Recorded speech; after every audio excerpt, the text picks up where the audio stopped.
المرسلين وعلى آله وصحبه أجمعين. سبحانك لا علم لنا إلا ما علمتنا إنك أنت العليم الحكيم. رب اشرح لي صدري ويسر لي أمري واحلل عقدة من لساني يفقهوا قولي. أما بعد. الحمد لله على نعمة الإسلام، الحمد لله على نعمة الإيمان وكفى بها من نعمة. Alhamdulillah, segala puji bagi Allah Subhanahu wa Ta'ala yang menyehatkan kita, yang menyempatkan kita, yang menjadikan kita hamba-hamba yang pada hari ini dihadirkan di tempat-tempat yang di situ isinya adalah ingat kepada Allah, munajat kepada Allah, berdoa kepada Allah, introspeksi tentang kesalahan-kesalahan kita, ngakuin tentang kelalaian-kelalaian kita, taubat terus diulang-ulang kepada Allah Subhanahu wa Ta'ala, yang disusun oleh para ulama-ulama yang bukan cuman memiliki ilmu dohir saja, tapi juga memiliki ilmu batin. Bukan cuman dari segi keilmuannya saja yang tinggi, tapi dari segi ibadahnya, dari segi kekhusyuannya, dari segi ta'alluqnya kepada Nabi Muhammad SAW sangat luar biasa sekali. Maka paling amannya orang-orang di zaman sekarang ini kalau ngaji ya ngaji kitab. Kalau misalkan zikir ya zikir yang bersanad kepada para ulama-ulama kita. Karena kalau kita ngarang-ngarang doa sendiri kayaknya nggak pas, gitu. Kayaknya nggak pas, dungone yo nggak pas. Selain nggak pas juga nggak iso koyo engkian. Jadi Arab ngarang-ngarang doa sendiri kayaknya juga kita nggak nyampe, nggak nyampe pikiran kita untuk nuliskan perkara-perkara yang indah seperti yang tadi kita baca di dalam Hadrah Basaudan. Dan ditambah lagi kita akan mengkaji, akan meneruskan kajian kita di dalam kitab Wasailul Wusul ila Syamailir Rasul, wasilah-wasilah untuk nyampaikan kita tentang pemahaman yang sempurna kepada Nabi kita Nabi Muhammad sallallahu alaihi wasallam. Ada seorang ulama dari bangsa Al-Haddad yang beliau itu mengatakan salah satu nikmatnya Allah Ta'ala yang setiap kali aku selalu mengingatnya nambah rasa syukur di dalam diri saya, nambah rasa terima kasih saya kepada Allah Ta'ala. Ditambah juga aku jadi tambah senang menjalani kehidupan ini, jadi tambah gembira di dalam melangkah di atas muka bumi ini. Ngabiskan hidup itu dalam keadaan senang setiap kali saya nginget nikmat Allah Ta'ala yang satu ini. Apa itu? Kata beliau, nikmat dijadikannya saya punya fisik, punya dohir dalam bentuk yang sama dengan Nabi Muhammad Sallallahu Alaihi Wasallam. Dijadikan saya manusia yang sama seperti para nabi, para rasul. Dijadikan saya punya dua mata seperti para nabi, para rasul juga punya dua mata. Dikasih saya dua tangan sebagaimana para nabi, para rasul memiliki dua tangan. Dikasih saya dua kaki yang sama seperti Allah Ta'ala menciptakan manusia paling mulia di atas muka bumi ini. Jadi setiap kali ngelihat tangan, ingat tangannya Nabi Muhammad. Setiap kali ngelihat kaki, ingat sama kakinya Nabi Muhammad. Setiap kali berkaca, ingat kalau Nabi Muhammad itu punya fisik yang sama dengan yang sekarang ini saya lihat.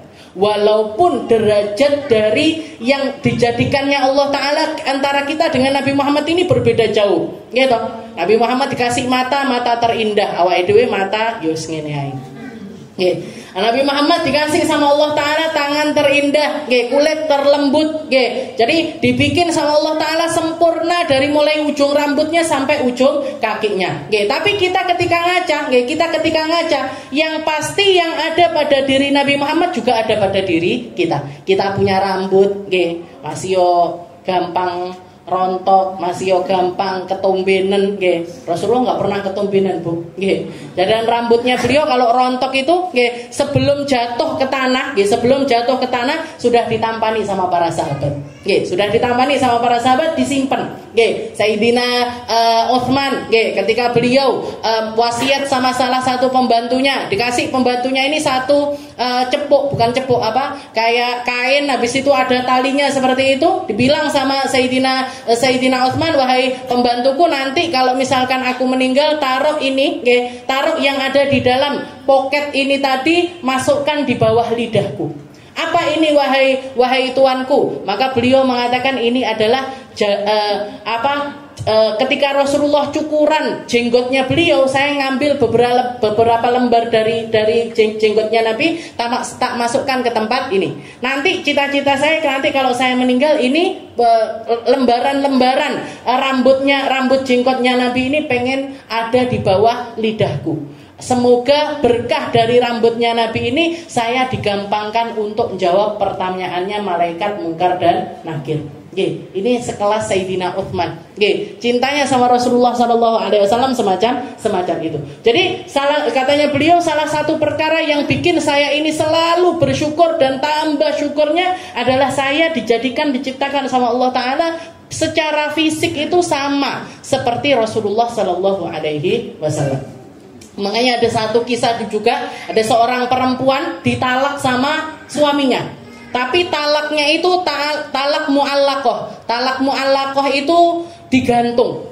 Jadi dia ngomong kalimat cerai, tapi kalimat cerainya ini nggak akan terjadi kecuali kalau dia melakukan sesuatu. Kata suaminya, pergi kamu dari rumah ini, carilah seseorang yang keindahannya atau kegantengannya itu kalbadri, seperti purnama, seperti bulan, seperti bulan. Cari kamu orang yang gantengnya itu seperti bulan. Kalau nggak ketemu, fa'anti toliq, kamu tak talak. Kalau nggak ketemu orang kayak gitu, kamu tak talak. Bingung. Ini min jununir rijal, katanya guru saya yang nyeritakan ini min jununir rijal, termasuk kegilaannya orang laki. Orang laki itu kadang-kadang punya kegilaan yang aneh-aneh kayak gini nih.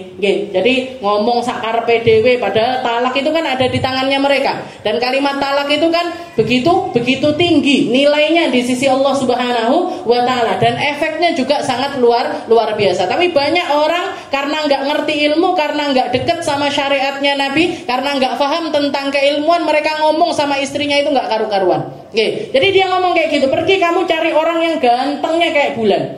Lek ndak ketemu, kamu tak talak. Bingung bojone. Datang ke ulama ini, datang ke ulama satu, nanya, katanya ulamanya, kamu bukannya bikin aku seneng, teko malah tambah bikin aku mumet. Gak ngerti saya, gimana caranya?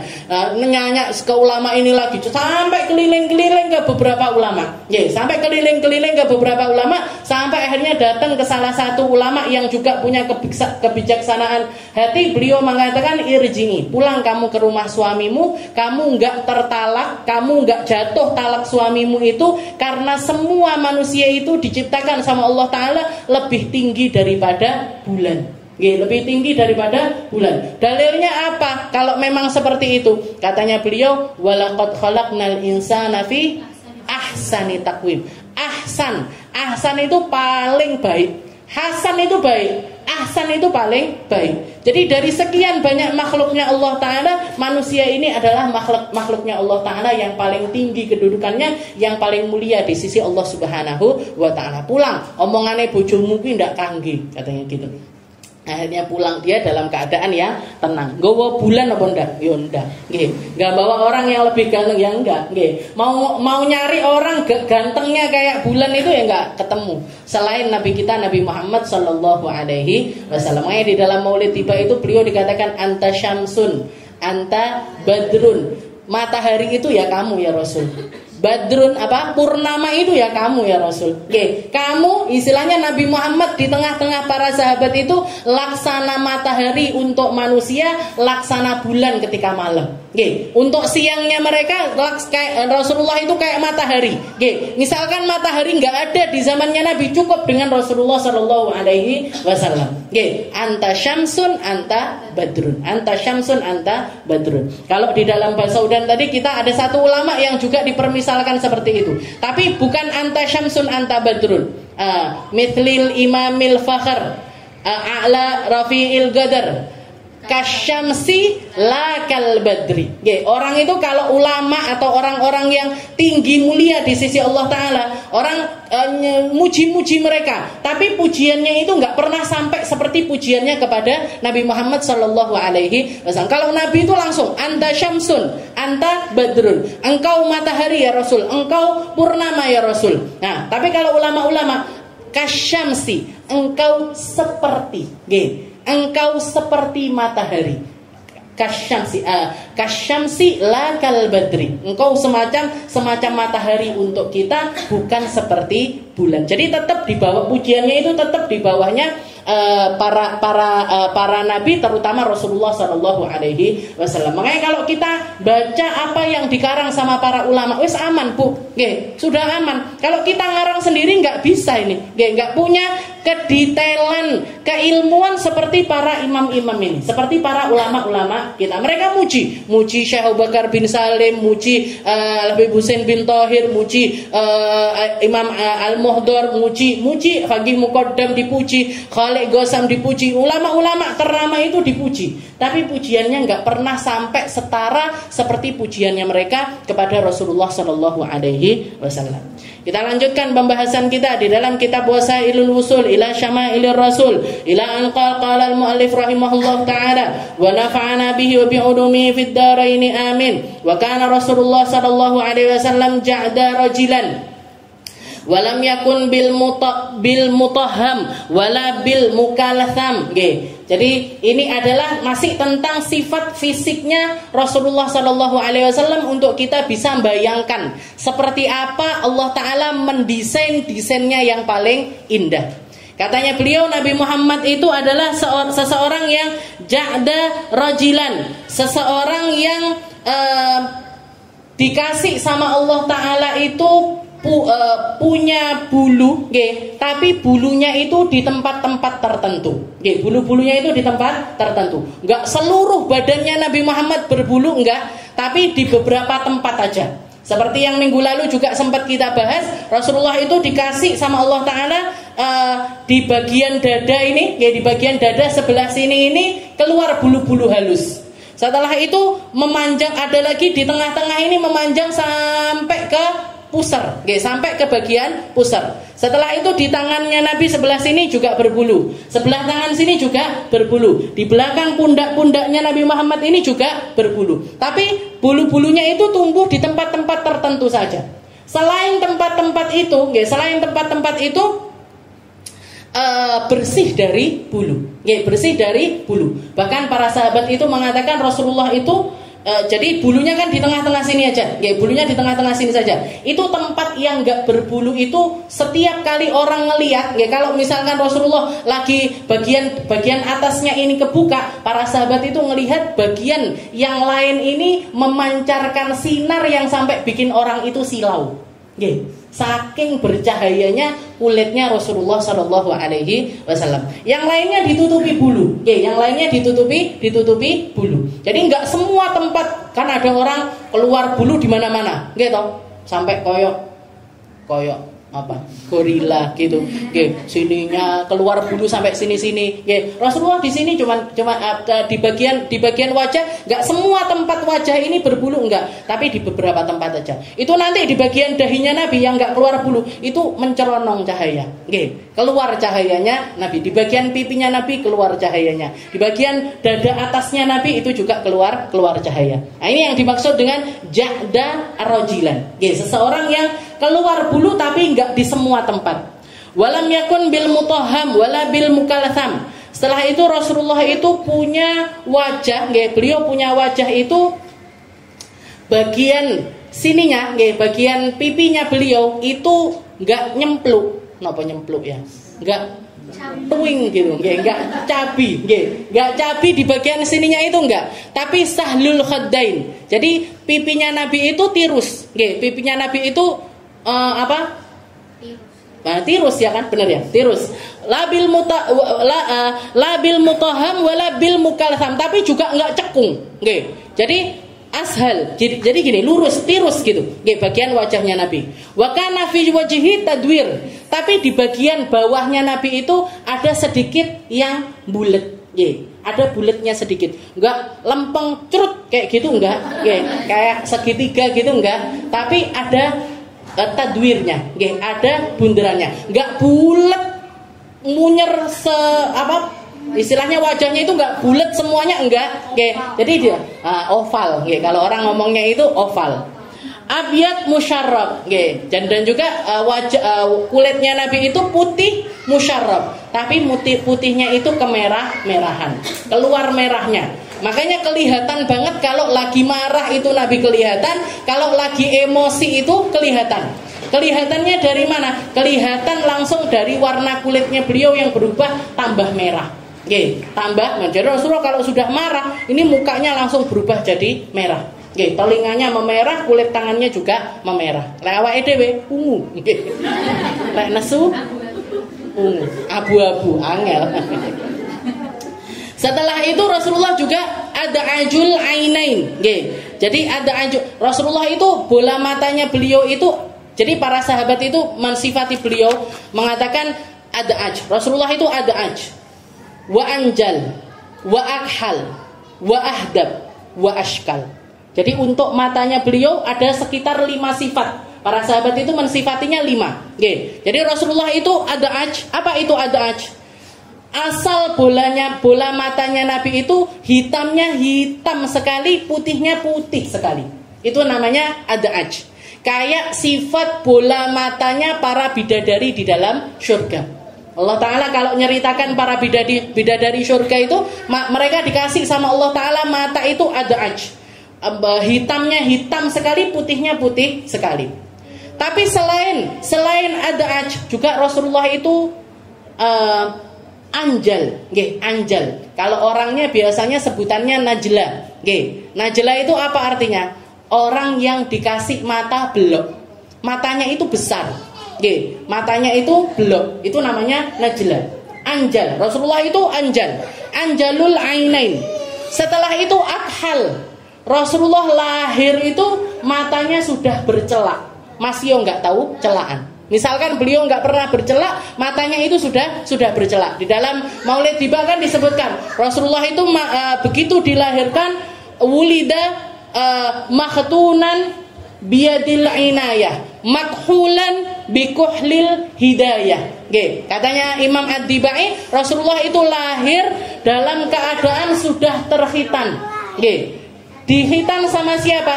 Biyadil inayah, dengan inayahnya Allah. Gak ada orang lahir terkhitan itu gak ada, kecuali Rasulullah Shallallahu Alaihi Wasallam. Pusernya sudah jadi, wes pupak Rasulullah itu keluar.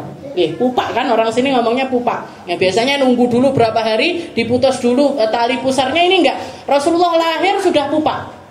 Jadi pusarnya itu sudah jadi. Sudah terkhitan, habis itu juga yang langsung kelihatan Rasulullah itu makhulun bikuhlil hidayah. Katanya Imam Ad-Dibai, beliau itu lahir matanya sudah bercelak dengan celak hidayah. Dengan celak hidayah dari Allah Subhanahu wa Ta'ala. Rasulullah itu senang bercelak, tapi matanya beliau walaupun misalkan nggak bercelak sudah kayak orang celaan. Akhal. Setelah itu juga ahdab. Ahdab itu bulu mata atasnya panjang, bulu mata bawahnya juga panjang. Bulu mata yang atas ini panjang terus juga naik ke atas, yang bagian bawahnya panjang juga dan lentik ke bawah. Itu namanya ahdab. Setelah itu juga yang ada di matanya Nabi, beliau ashkal. Ashkal itu bagian pojok-pojok matanya Nabi itu ada kemerah-merahan. Merah yang bukan dari aslinya. Jadi asalnya Nabi itu ada aj, tapi beliau itu kalau dilihat matanya selalu dalam keadaan merah. Katanya para ulama, ini adalah min sifatil anbiya. Salah satu sifat para nabi-nabinya Allah Ta'ala ini, mereka selalu matanya itu dalam keadaan merah. Kenapa? Karena kekhusyuan mereka, karena banyaknya tangisan mereka, karena banyaknya munajatnya mereka, karena banyaknya pikirannya mereka memikirkan umatnya. Jadi merah matanya Nabi bukan asli, tapi beliau selalu terlihat dalam keadaan merah. Apalagi di waktu-waktu tertentu ketika turun ayat tentang neraka atau tentang terjadi sesuatu yang menakutkan untuk Rasulullah SAW, itu sembab dan juga merah matanya Nabi itu terus-terusan terlihat. Nah, itu yang namanya ashkal. Jadi ada ajul ainain, ahdabul ashfar, punya bulu mata panjang, jalilul masyasi wal katid, dan beliau itu punya dada yang bidang. Punya dada bagian antara pundak satu dengan pundak yang lain itu juga lebar. ajrat dza masrubah. Ini tadi juga kita jelaskan, beliau itu berbulu, di bagian yang enggak keluar bulunya itu meles, istilahnya bersih dari bulu di satu tempat, tapi di satu tempat di beberapa titik itu beliau keluar bulunya. Syathnul kafain wal qadamain. Tangannya Nabi Muhammad itu kalau dipegang, tebel tapi empuk, tebel, jadi istilahnya berisi tapi enggak kasar, tapi tidak kasar. Ada salah seorang sahabat Nabi megang tangannya Nabi, megang sutra, megang tangannya Nabi, megang sutra, megang tangannya Nabi, megang sutra. Katanya sahabat tersebut, ya Rasul, tangannya jenengan lebih halus daripada sutra. Ini tangannya Nabi. Apa enggak cuci-cuci Ustaz? Cuci-cuci Rasulullah.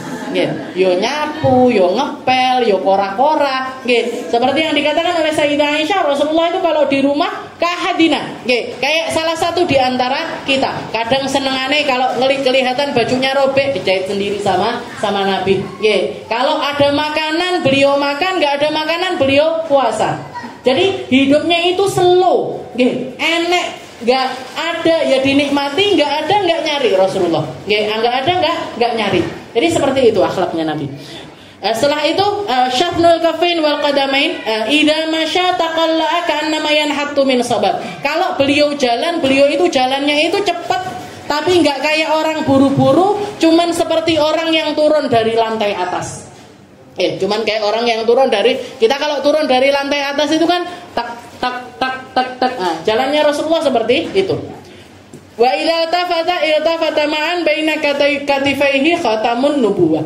Kalau beliau nengoknya itu dengan seluruh badannya, dan di antara pundaknya Nabi ada tanda kenabian, ada stempel kenabian. Wa huwa khatimun nabiyyin, dan beliau adalah penutup dari para nabi.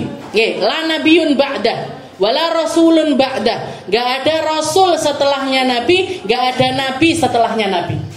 Gak ada nabi setelahnya Rasulullah Shallallahu Alaihi Wasallam. Jadi kalau ada orang ngaku-ngaku nabi, mesti nggak benar, sudah pasti sesat. Jadi kalau ada orang ngaku saya nabi, dari mana? Dari Cilacap misalnya, nggak keren blas wes. Apa nek kok Tulungagung? Saya nabi dari mana? Tulungagung. Kampungnya di kampung dalam. Angel iki. Jadi kalau ditolak ali piye kuwi? Kalau ditolak ali enggak pas pokoknya. Paling pas ya cuma Rasulullah Shallallahu Alaihi Wasallam. Jadi terakhir, nabi yang terakhir ya cuma nabi, rasul yang terakhir adalah Rasulullah Shallallahu Alaihi Wasallam. La nabiyyun ba'da wala rasulun ba'da.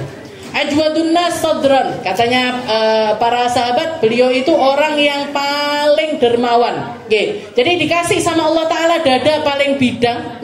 Tapi selain itu, jadi kalau kita bicarakan tentang Rasulullah SAW, Nabi Muhammad itu fisiknya sempurna, tapi di setiap detail fisiknya Nabi itu ada tanasub ma'al khuluq, ada kesetaraan dengan akhlak.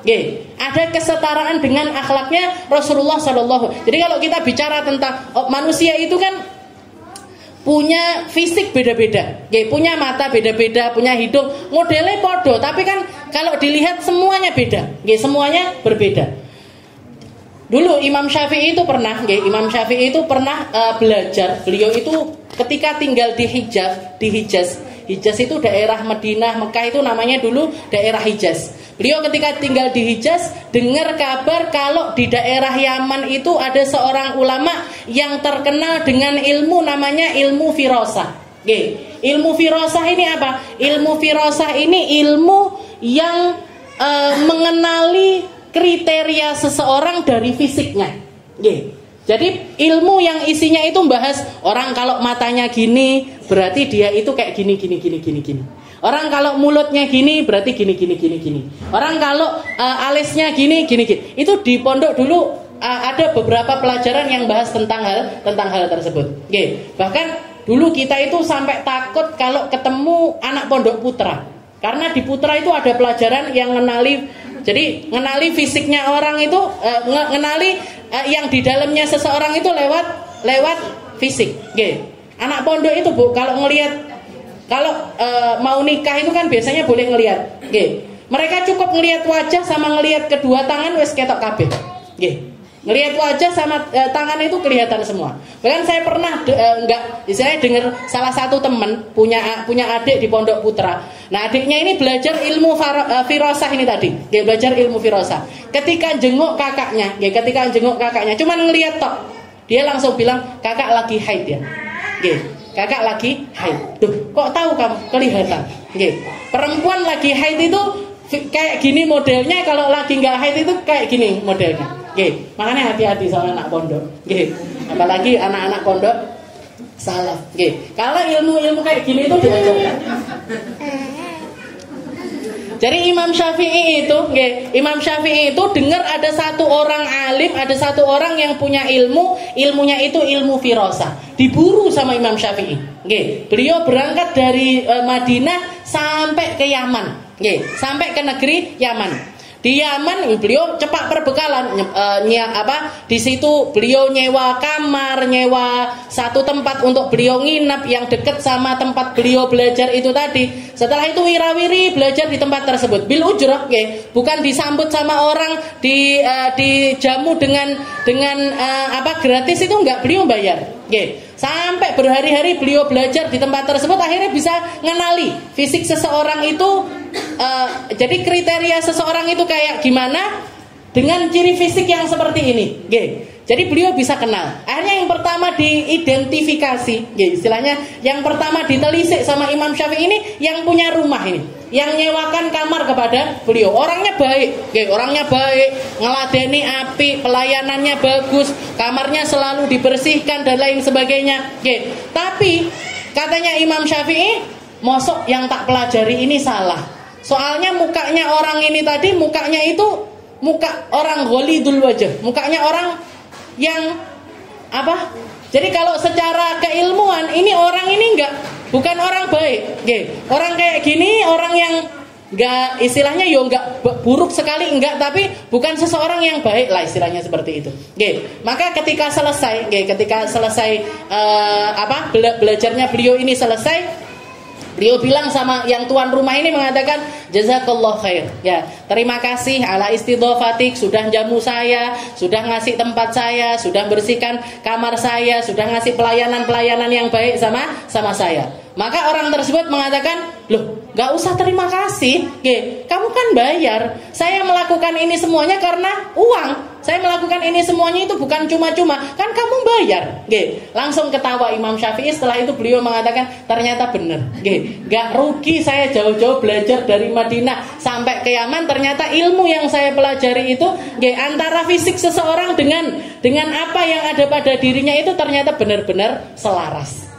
Kalau misalkan enggak, kan istilahnya beliau mosok salah, mosok ilmu, mana ini yang salah, ilmunya apa orangnya, apa orangnya. Tapi ternyata ciri fisik seseorang itu menunjukkan tentang kriterianya dia sendiri.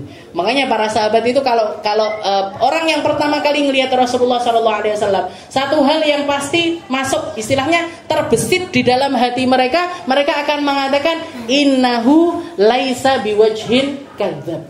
Nabi Muhammad itu bukan mukanya orang tukang bohong, itu bukan. Jadi nggak mungkin beliau berbohong dengan Al-Quran, nggak mungkin beliau berbohong dengan sesuatu yang datang dari Allah Subhanahu wa Ta'ala. Jadi seperti itu. Jadi laisa kata idawat ini mana tadi? Iltafata ma'an baina katifai khatim wa huwa khatamun nabiyyin ajwadun nas sadran. Nah, termasuk ini. Jadi Rasulullah itu punya ciri fisik, beliau punya dada yang bidang. Tapi dada bidangnya Nabi ini dohirnya seperti itu, batinnya juga sama, selaras dengan batinnya Nabi. Beliau punya kesabaran luar biasa, beliau punya kasih sayang yang luar biasa, beliau punya tahammulul adza. Jadi nerima beban-beban, musibah-musibah ataupun cobaan-cobaan dari Allah Ta'ala yang besar-besar itu beliau mampu menampung itu semuanya. Ditambah lagi Allah Ta'ala mengatakan kepada beliau, alam nashrah laka sadrak, bukankah telah aku lapangkan dadamu wahai Muhammad. Jadi fisiknya Nabi seperti itu, dan secara batinnya Nabi juga seperti itu. Jadi Rasulullah itu selalu sesuai antara yang kelihatan sama dalamnya, sama isi dalamnya itu selalu sama. Setelah itu wa asdaqun nas lahjatan. Rasulullah ini juga seseorang yang punya lahjah paling benar. Nggih.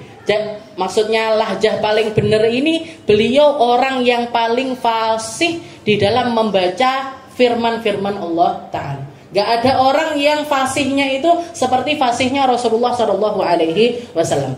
Orang Arab itu punya ciri-ciri lahjah, punya ciri-ciri omongan. Nggih. Makanya kalau kita dengar lagu-lagu Arab, orang-orang Mesir, kalau jenengan dengar lagu kayak gini misalkan, albi, nggih. Kan sering ya ada lagu albi. Albi itu ini lahjahnya orang-orang daerah Mesir. Nggih. Karena mereka itu sulit membaca huruf qaf. Nggih. Qafnya mereka itu sulit, nggih. Mereka mau ngomong qaf, apa itu sulit, maka mereka itu seringkali ganti qafnya itu pakai alif. Jadi albi itu artinya sebenarnya qalbi, hatiku. Nggih, hatiku. Orang Yaman juga sulit di dalam baca huruf qaf. Nggih. Jadi baca huruf qaf itu mereka sulit. Jim juga sulit. Mereka ngomong qaf itu biasanya pakai gof. Nggih. Jadi pakai gof. Makanya as-saqaf itu akhirnya kalau orang Yaman jadinya asegaf. Asegaf. Jadi ini kalau misalkan memang itu sesuatu yang menjadi lahjahnya mereka dan nggak bisa diperbaiki, maka dimaafkan di dalam membaca Al-Quran. Tapi harus diusahakan. Orang Arab itu juga nggak bisa, orang Yaman itu nggak bisa ngomong jim. Jadi kalau baca Bismillahirrahmanirrahim, jadi a'udzubillahi minasyaitonirrajim gitu nggih. Rajimnya itu jadi royim, jadi ya. Makanya kalau ngomongin masalah fasih bicara, orang Indonesia itu termasuk fasih. Dan apalagi yang belajar, apalagi yang belajar di pondok-pondok Jawa yang tambah lagi fasihnya. Rasulullah SAW itu orang paling fasih. Fasih secara lahjah, fasih secara bacaan, fasih di dalam pengucapan. Beliau ngomong kata per kata itu orang langsung tek paham. Langsung gampang memahami apa yang keluar dari lisannya Rasulullah SAW. Jadi secara bacaan beliau fasih, secara kapasitas sesuatu yang keluar dari lisan Nabi itu juga sesuatu yang paling mulia. Makanya di dalam Maulid Diba juga dikatakan idza takallama an mithli habbil ghamam. Katanya para sahabat, Rasulullah itu kalau sudah ngomong, omongannya Nabi itu kayak awan yang lagi jalan. Tahu jenengan awan lagi jalan? Ada awan jalan tak. Enggak ada. Satu. Kalimat. Di dalam sifat yang lain Rasulullah itu kalau ngomong faka'an namadurru yasqutu min dzalikal kalam. Katanya Imam Ad-Dibai kayak mutiara yang satu persatu jatuh dari lisannya Nabi.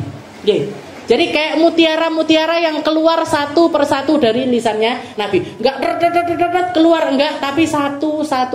Itu sifat bicaranya Rasulullah SAW. Jangan kalau dengarkan saya, kadang-kadang kan saya, kadang-kadang pelan, kadang-kadang cepat sekali. Ya itu ya dari ketidakfasihannya seseorang, dari ketidaktenangan hatinya seseorang. Kadang delok jam supaya bar iki. Cepet-cepet gitu. Kadang juga ngelihat apa buyar konsentrasinya. Tapi Rasulullah itu enggak pernah terganggu dengan hal-hal semacam itu. Tapi kalau beliau ngomong, makanya di salah satu hadis Rasulullah mengatakan ana afsah hukum man qala bo. Jadi dari sekian banyak huruf hijaiyah itu, yang paling sulit itu kan dot. Dot yang temannya short. Dot yang temannya short, bukan dot yang temannya top. Kalau dot itu temannya top, kalau dot itu temannya short. Kebayang toh?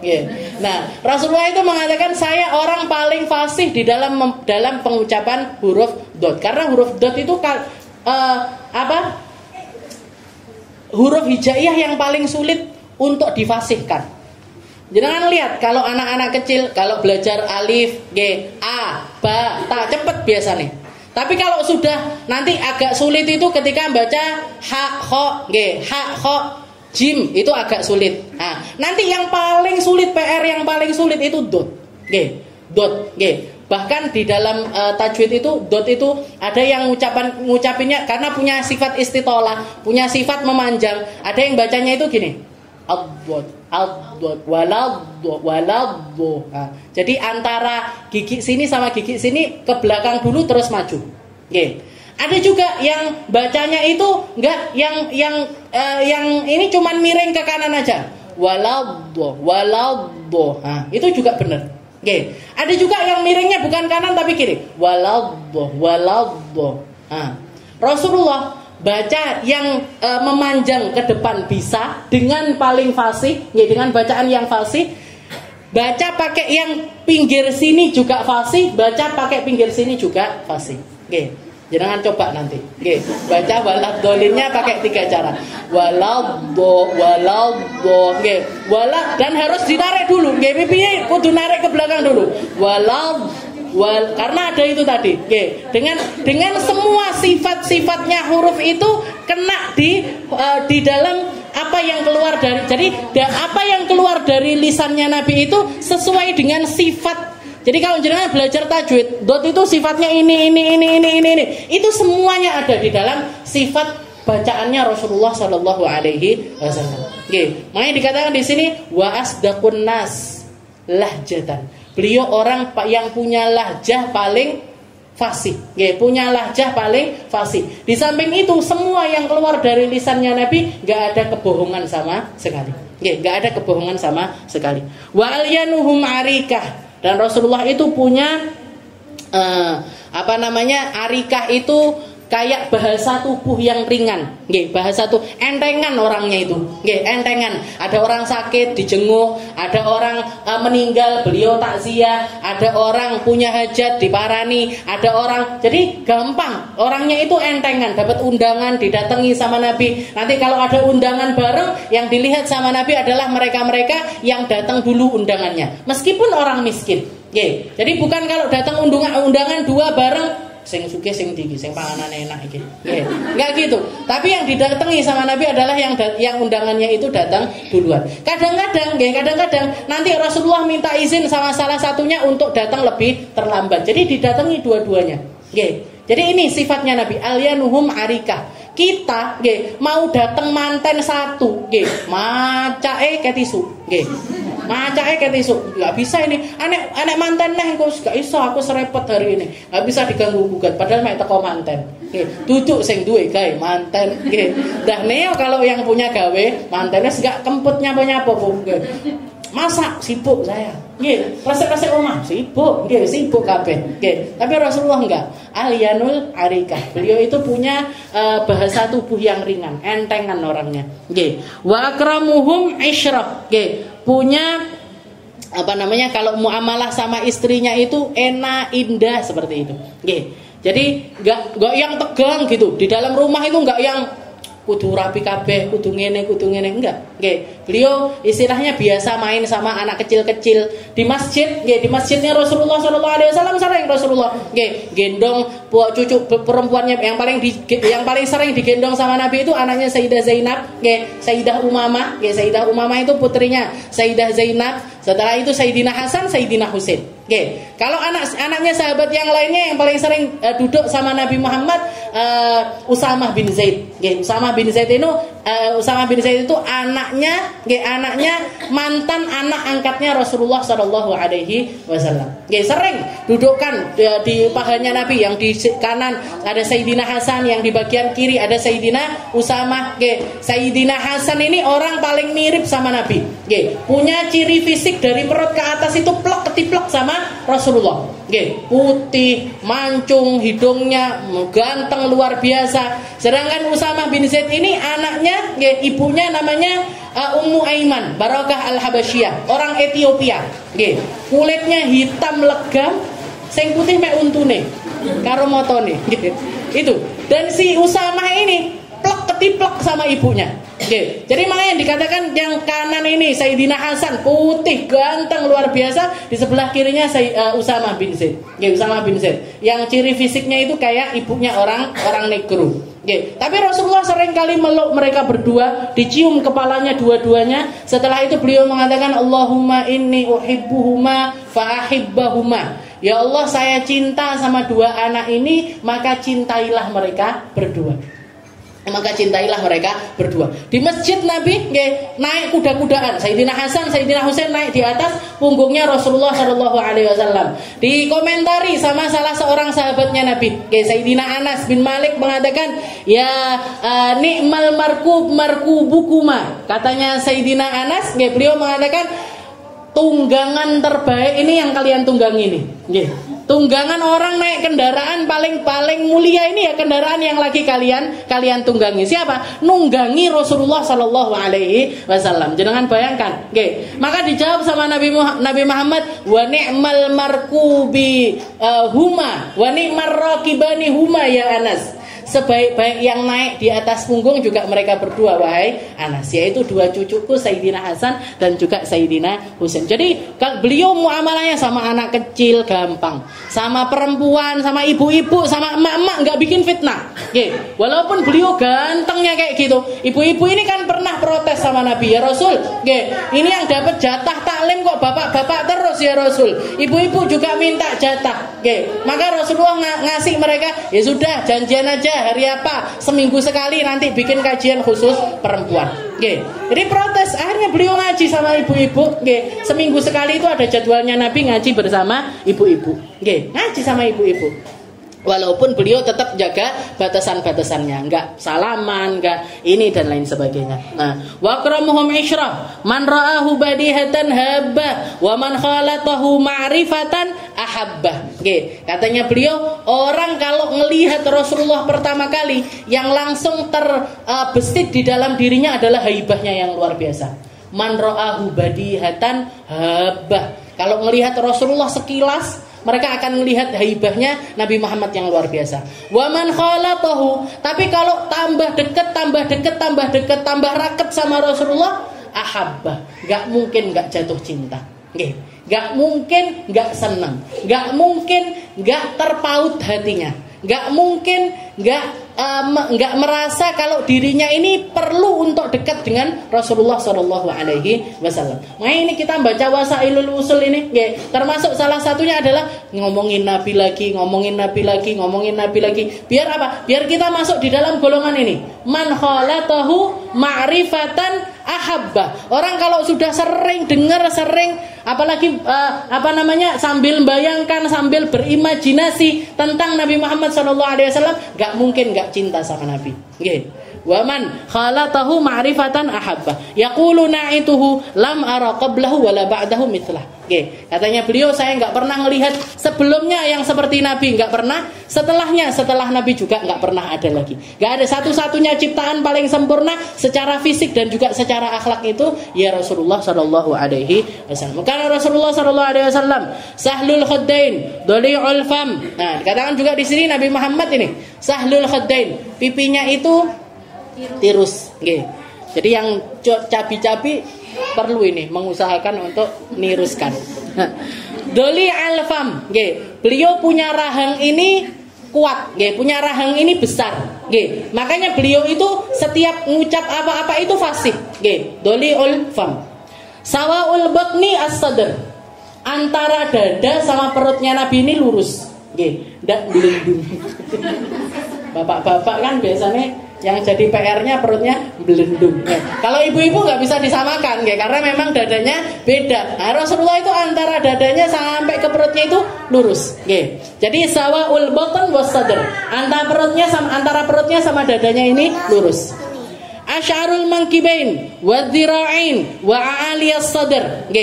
Yang keluar rambut di badan Nabi ini asy'arul mankibain ini di atas mangkib. Di atas ini apa? Mangkib ini. Pundak, pundak bagian sini sama sininya Nabi itu keluar rambutnya.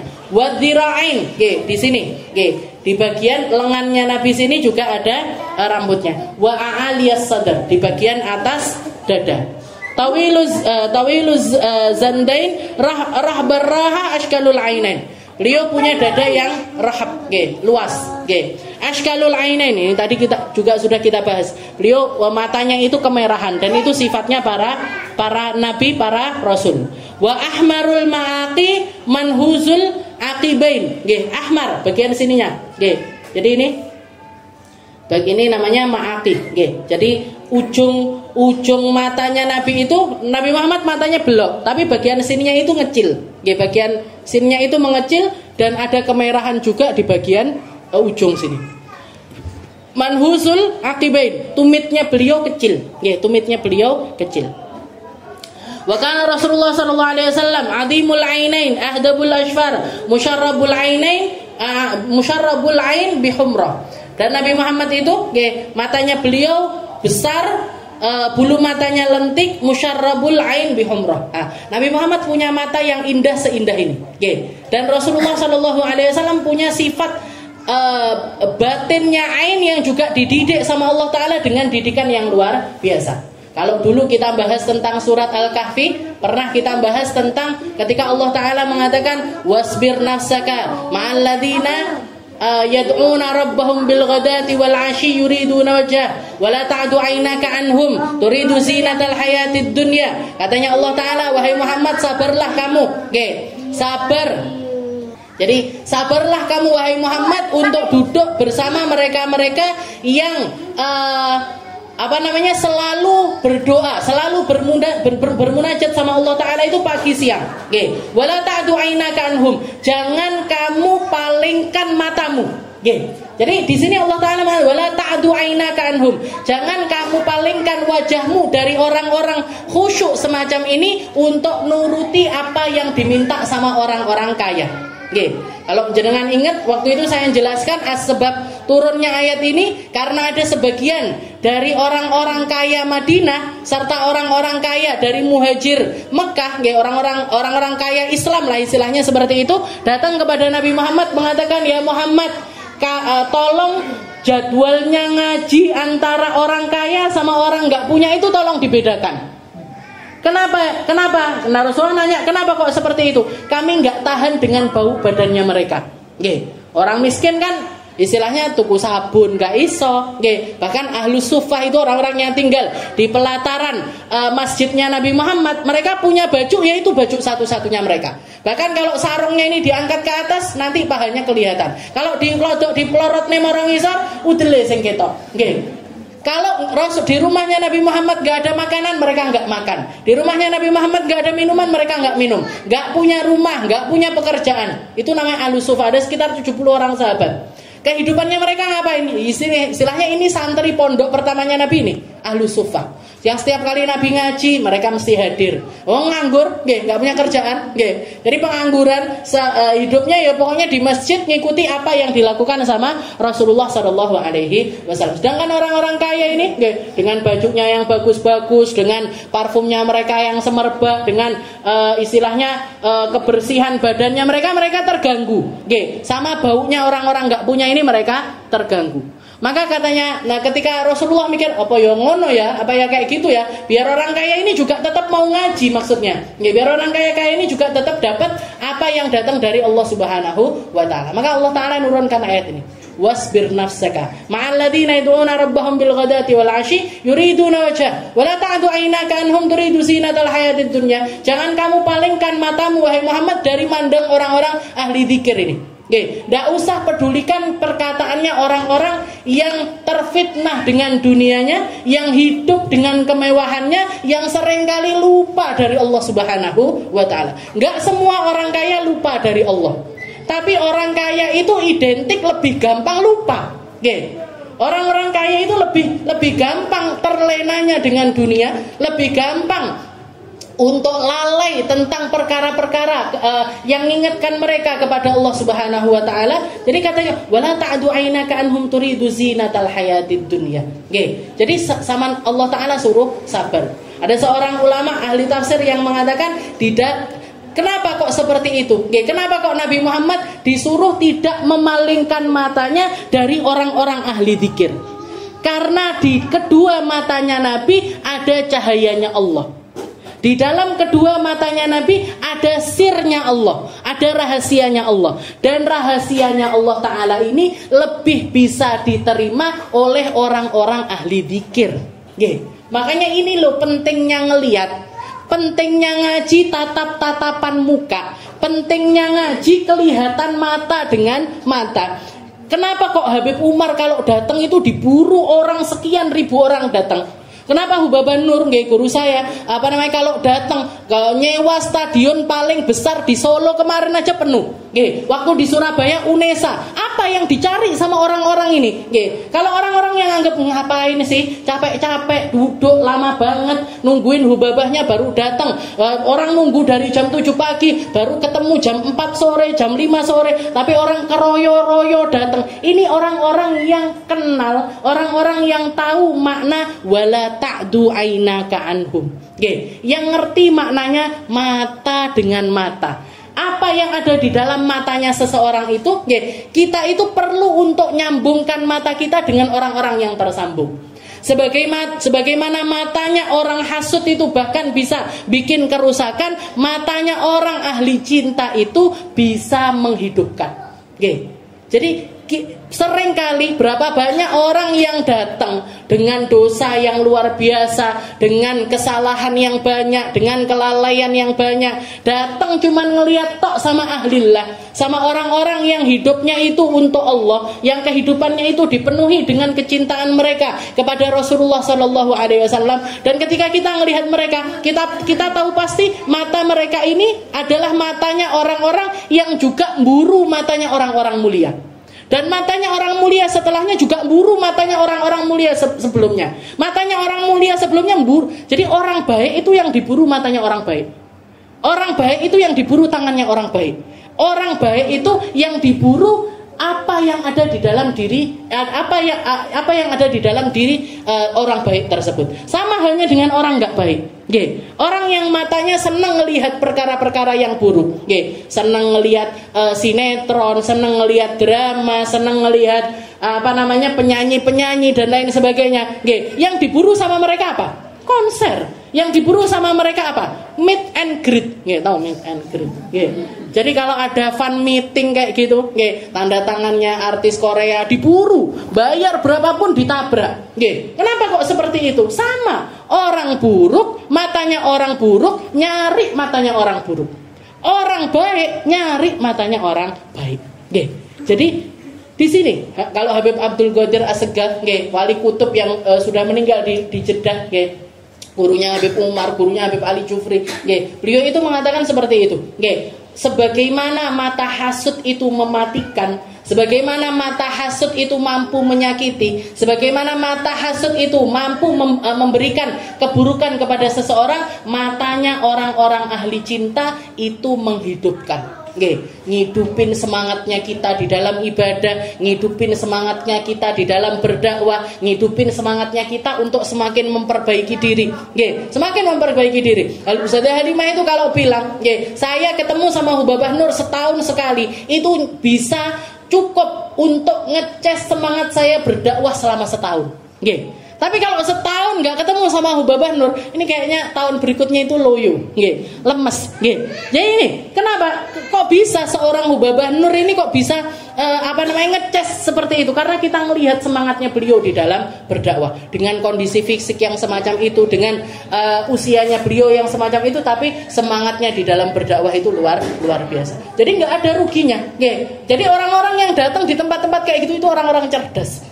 Orang-orang yang nyari matanya orang-orang mulia. Beliau punya abah Habib Muhammad Al-Haddar. Habib Muhammad Al-Haddar itu salah satu kisahnya yang pernah saya dengar. Jadi mertuanya Habib Umar, mertuanya Habib Umar. Beliau itu salah satu orang yang pernah ngamalin sholat gerhana dengan cara yang terpanjang. Ada yang pernah di sini? Kok pakai yang terpanjang, Ustaz? Sholat gerhana lo koyoke. Sholat gerhana itu kan ada 3 cara. Cara yang pertama kayak sholat sunnah biasa 2 rakaat. Cara yang kedua 2 rakaat, 2 rakaat, tapi berdiri di setiap rakaatnya berdirinya 2 kali. Jadi berdiri nggih, saya usolli sunnatal khusuf misalkan. Saya niat sholat gerhana bulan atau niat sholat gerhana matahari, nggih, takbir. Habis itu nanti baca Fatihah. Habis baca Fatihah baca surat. Habis itu rukuk. Habis rukuk berdiri baca Fatihah lagi, baca surat lagi. Nggih, baca Fatihah lagi, baca surat lagi, rukuk. I'tidal, sujud, duduk di antara dua sujud, berdiri lagi. Nah, berdiri yang kedua juga gitu. Berdiri Fatihah, surat, rukuk. Berdiri lagi Fatihah, surat lagi, rukuk, i'tidal, sujud terus sampai selesai. Itu cara yang kedua. Ada cara yang ketiga, ini yang paling sulit. Nggih. Caranya sama seperti yang kedua, tapi di setiap berdirinya setelah Fatihah itu yang dibaca surat-surat terpanjang. Oke, yang dibaca surat-surat terpanjang. Al-Baqarah, Al-Imran, An-Nisa, Al-Maidah. Oke. Jadi 4 surat, 7 juz, Bu. Oke. Jadi sekali sholat itu 7 juz. Oke. Katanya, nah, dikatakan abahnya Habib Muhammad ini, nggih, abahnya Habib Muhammad Al-Haddar, nggih, mertuanya Habib Umar ini, itu kakeknya, nggih, jadi kakeknya Hubabah itu pernah ngamalin dengan cara yang terpanjang ini tadi. Nggih. Cuman di zamannya beliau, ketika orang ayo Beb salat jamaahan, salat gerhana dengan cara yang terpanjang itu, yo salat, nggih, salat. Begitu selesai sholat salam itu nggih, yang pertamanya musolanya penuh orang, nggih, itu tinggal satu. Nggih, tinggal satu tok sing kuat. Nggih, tinggal satu aja yang kuat. Itu pun penjaganya masjid. Begitu selesai salam bilang Beb ndang sak tak kunci masjid. Gitu. Diamalkan sama anaknya. Nggih, jadi Habib Muhammad ini ngamalin, pengen niru abahnya, nggih, ngamalin dengan cara yang seperti itu. Nggih. Kalau zaman abahnya yang bagian ngunci masjid masih ngikuti sholat sampai selesai, di zamannya Habib Muhammad, nggih, imamnya sama makmumnya, jadi pertamanya penuh satu masjid, nggih, begitu salam nggak ada satupun di masjid itu, tinggal tukang masjidnya tapi sudah di pintu. Ayo Beb, salah tak kunci. Ayo Beb, salah tak kunci. Nah, ini orang-orang mulia ini kayak gini. Hidupnya penuh sama ibadah, kuatnya di dalam ibadah itu juga luar biasa. Ya, jadi perlu kita nyambungkan mata ke matanya orang-orang mulia, nyambungkan tangan ke tangannya orang-orang mulia, karena tangan mereka nyalami orang mulia, tangan setelahnya nyambung sampai kepada Rasulullah Shallallahu Alaihi Wasallam. Dan ketika sampai kepada makanya yang paling mulia dari seluruh anggota tubuh ini yang mana? Mata. Kenapa? Sambungan yang paling harus kita kasih porsinya itu sambungan tentang mata. Kenapa? Karena pada ujungnya matanya para sahabat ngelihat kepada Nabi Muhammad, matanya Nabi Muhammad ngelihat kepada Allah Subhanahu wa taala. Nggih, sambungan ini loh yang kita cari. Nggih, sambungan ini yang kita cari. Wala ta'du ainaka anhum turidu zinatal hayatid dunya. Jadi ini secara fisik kayak gini. Karena sallallahu alaihi wasallam ablajul hajibain. Beliau punya alis yang seperti ini, matanya kana ma bainahumal fiddah al-mukhallasah. Kemarin juga kita bahas Rasulullah itu alisnya ada yang bilang nyambung, ada yang bilang enggak nyambung. Ada yang bilang enggak nyambung. Ada yang bilang Rasulullah itu asalnya nyambung. Tapi setelah beliau diangkat jadi Nabi, salah satu tanda yang Allah Ta'ala berikan kepada Nabi Muhammad, di antara kedua matanya Nabi Muhammad ini ada cahaya yang kalau orang melihat itu seperti cahaya keperaan. Yang itu yang sampai nutupi alisnya Rasulullah SAW yang tebal. Al-mukhallat wa kanat ainahu najlawain, matanya beliau lebar, ada ajain, hitam sekali, putihnya putih sekali. Wa kana fi ainihi tamazzuj min humrah, jadi bercampur putih-putihnya itu ada merah-merahnya. Wa kana ahdabul ashfar hatta takadu tatabisu min kathratiha, dan beliau punya alis mata itu yang bukan cuma lentik tapi juga tebal. Ini sifat matanya Rasulullah Shallallahu Alaihi Wasallam. Mungkin kita semuanya dikasih sama Allah Taala pandangan mulia, sehingga mampu memandang kepada Nabi Muhammad Shallallahu Alaihi Wasallam. Fil manam au fil yaqdah, ketika kita tidur dikasih mimpi Nabi, ketika kita ngelihat apapun mengingatkan kita tentang Nabi. Dan semoga mata ini tadi dibersihkan sama Allah Ta'ala dari setiap keburukannya, biar kita dipantaskan untuk memandang kepada Rasulullah SAW, gak terhinakan dengan dunia, gak terhinakan dengan keharaman, gak terhinakan dengan perkara-perkara yang buruk, tapi diisi sama Allah Ta'ala dengan perkara-perkara mulia yang akan mendatangkan kemuliaan untuk kita di akhirat nanti. Ala hadhihi niyah wa ala kulli niyatin salihah wa ila hadratin Nabi Muhammad sallallahu alaihi wasallam bisirril Fatihah.